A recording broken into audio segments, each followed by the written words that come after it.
In 2004, I was living in a small apartment in Prague. I had just turned 20 and moved out of my parents' place for the first time.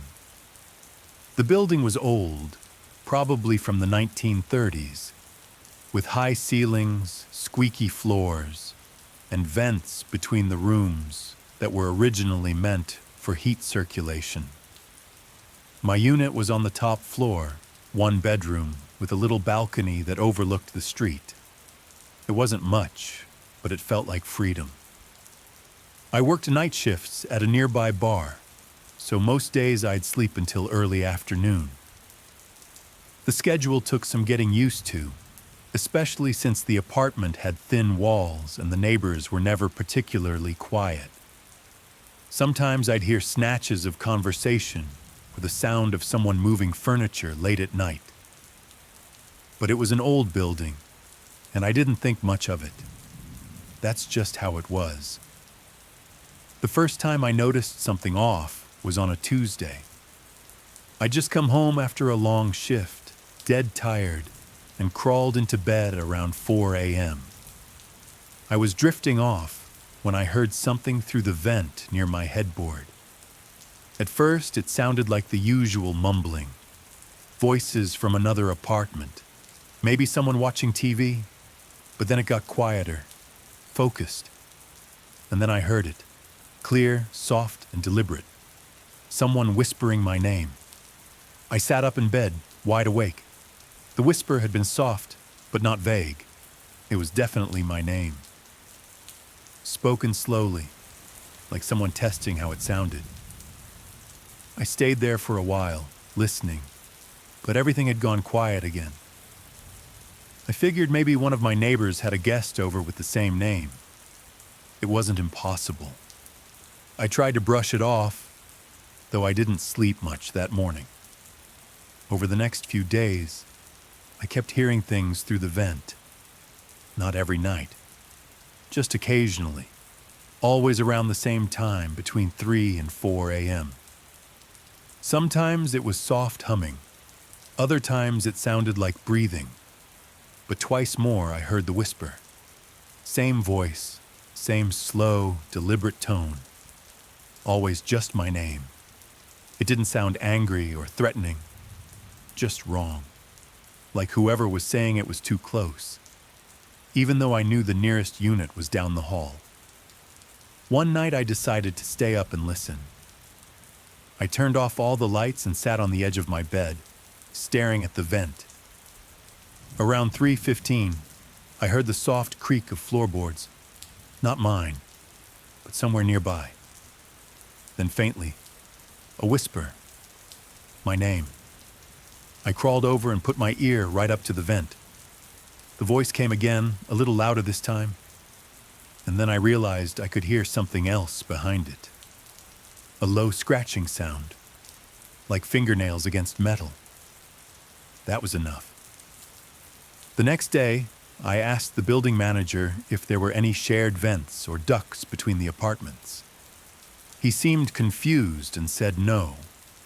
The units were all sealed separately, and the vents were just connected to each room's radiator. Nothing that would carry sound between apartments.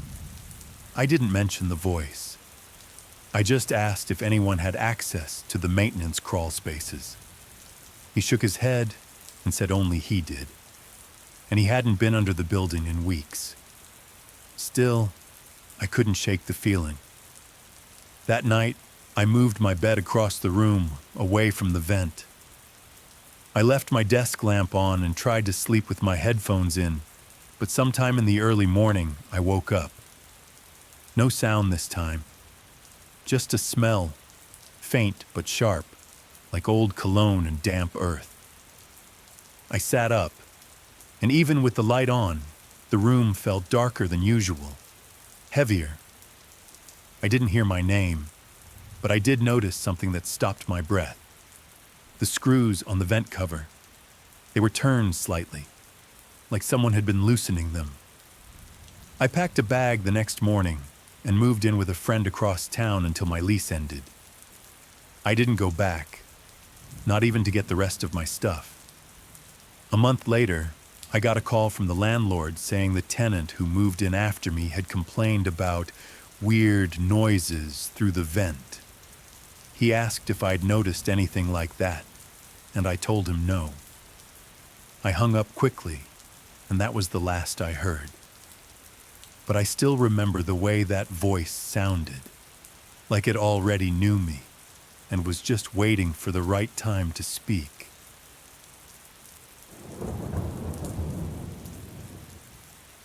I was 19 in 2004 and working at a small diner just off Highway 75 in Nebraska.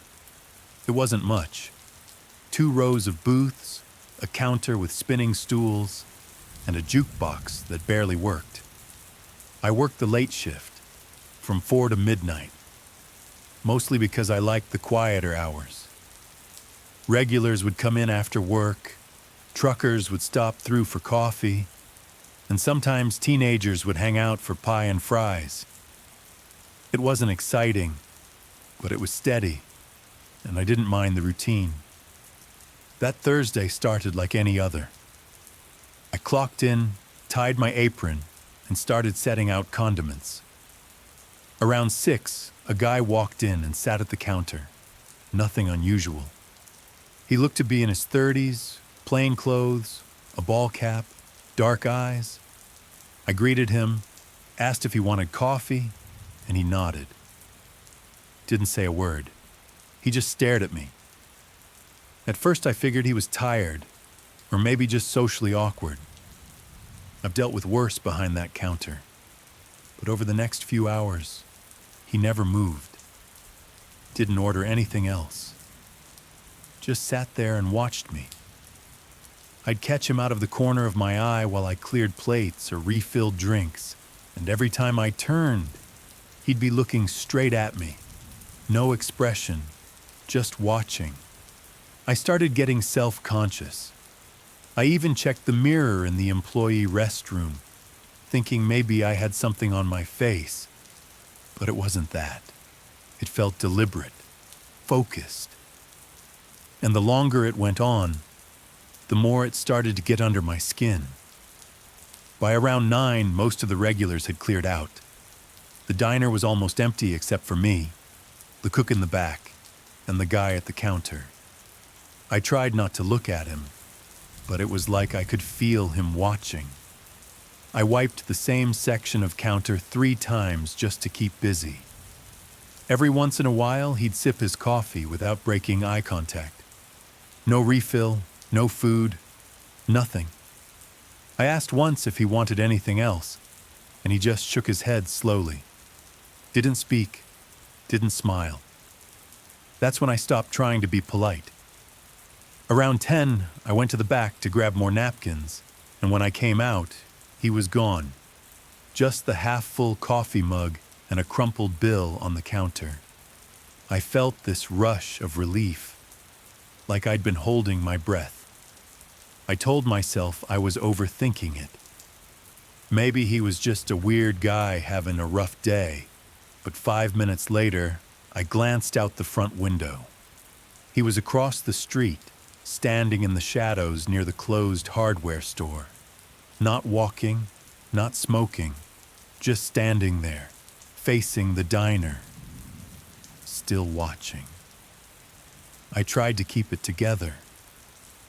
I stayed behind the counter and kept the front door locked, even though technically we didn't close for another 2 hours. I told the cook in the back that someone was acting weird out front, and he peeked through the kitchen window. He said the guy was just loitering and would probably get bored. But I couldn't shake the feeling that he wasn't done. He didn't look bored. He looked patient, like he was waiting for something or someone. It was just after 11 when the cook left. He always clocked out early if it was slow, and that night was dead quiet, except for the guy still standing across the street. I didn't tell the cook he was still there. I don't know why. I guess I didn't want to sound paranoid. But once I was alone, the silence inside the diner started to press in. I kept glancing at the windows, But when I finally looked again, he was gone. Just not there anymore. That should have made me feel better, but it didn't.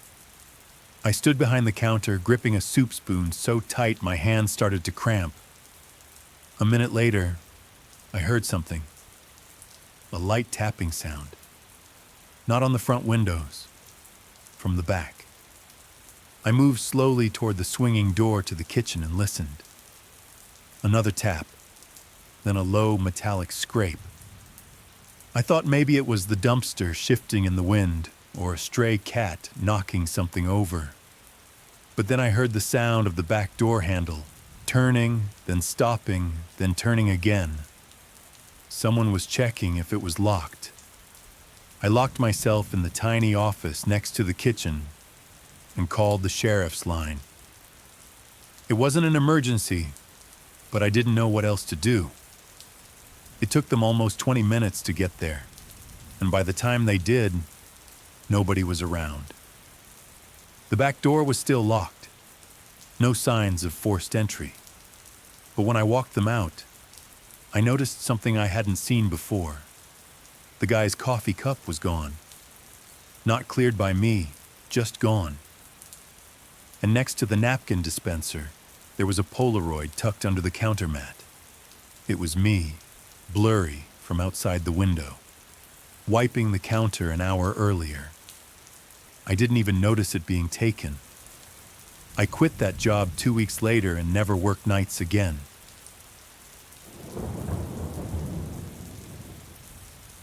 In 2004, I was 15 and completely hooked on an online multiplayer game. It was one of those clunky but addictive PC games you'd run on Windows XP. And I'd spend hours after school on my chunky Dell desktop grinding out missions and chatting with teammates. My parents were fine with it as long as I kept my grades up. They figured playing online was harmless, especially since I never used my real name or gave out personal info. Back then, the rule was simple. Don't trust strangers on the internet. I mostly played solo or with random people, but one night I got teamed up with a guy who went by Neon Fong. He was good, way better than me, but what I remember most is how friendly he was. He wasn't annoying or pushy, just funny and helpful, like an older brother type. After a few rounds, we added each other to our friends list and started playing together almost every night. He said he was 17 and lived in New Jersey. We never video chatted, just text and voice through the game's clunky mic system. Over the next couple weeks, we got to be pretty close.